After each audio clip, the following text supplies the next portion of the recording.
Magluluto ako ngayon. Ito.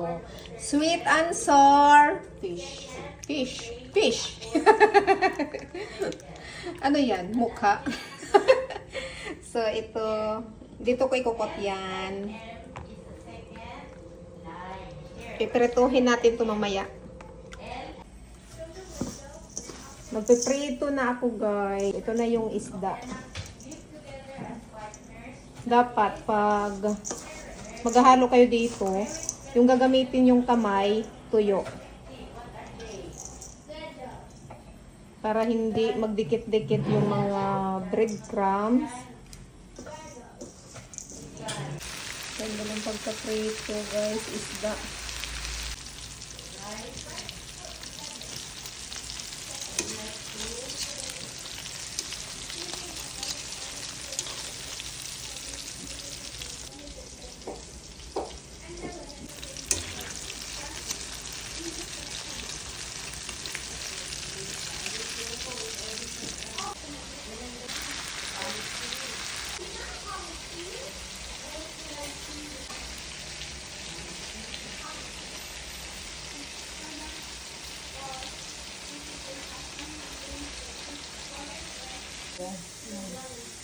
Sarap magpalit to. Tapos ngayon, nandoon si Inday, gumagawa siya ng ihahalo namin dito.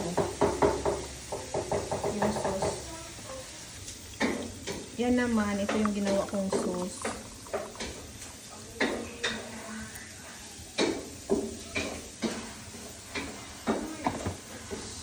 Nake!